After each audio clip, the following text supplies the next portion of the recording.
This Kyren Lacy situation continues to become more and more heartbreaking.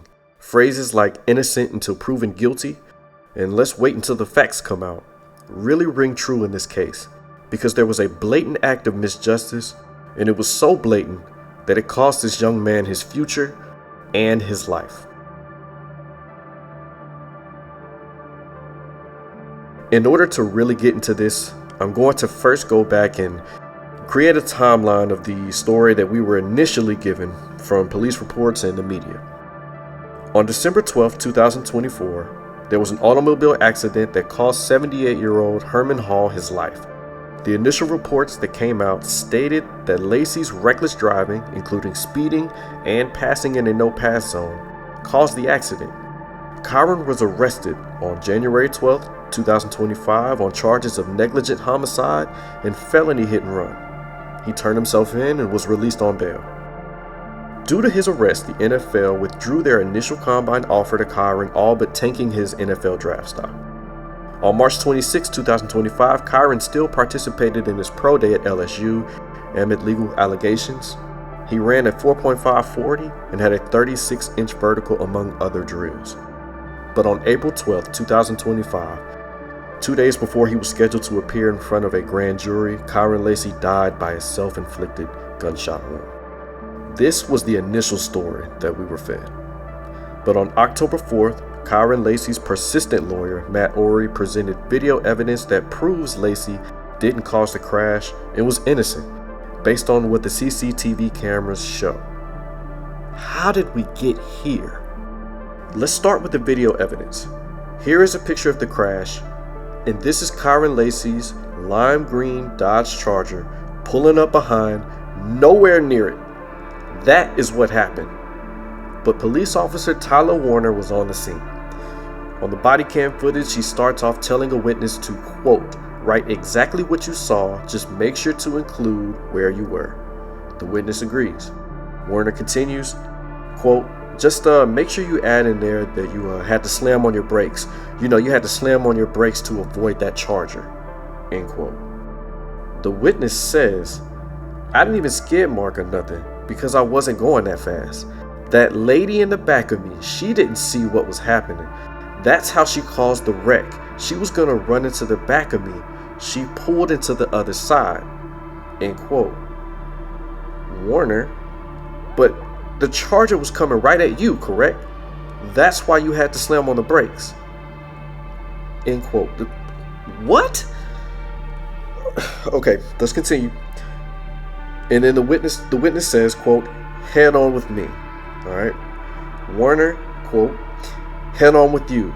So yeah, just make sure you include that is very important because we're trying to locate that Charger right now. So just include that in the statement and I'll read it over and I'll be out of here, end quote. Now, Matt Ory got his hands on the written statement and here is what he had to say.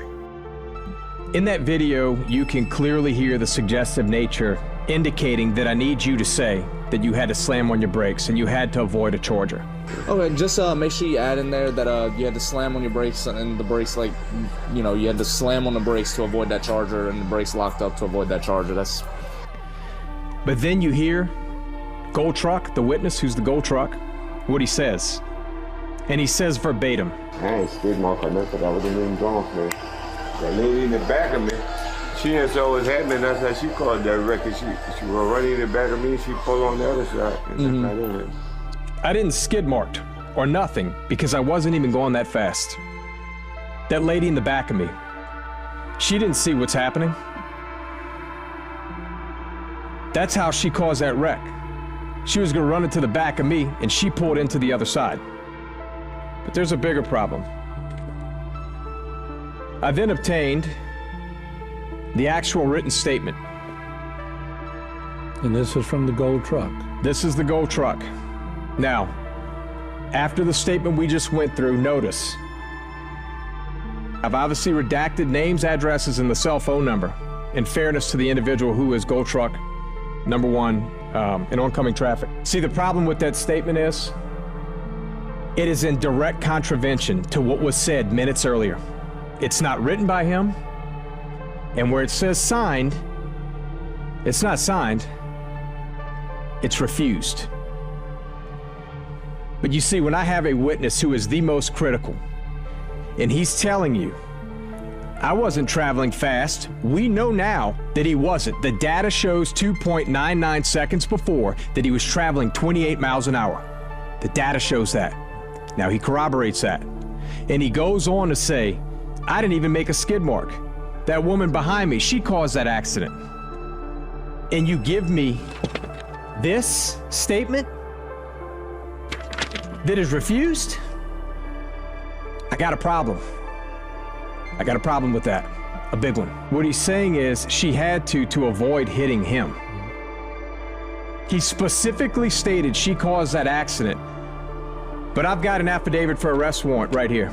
Nowhere in here does it say anything that you guys just saw on body cam. To the contrary, about that vehicle, it says the gold truck took evasive action by emergency braking and driving off the roadway to avoid a head-on crash.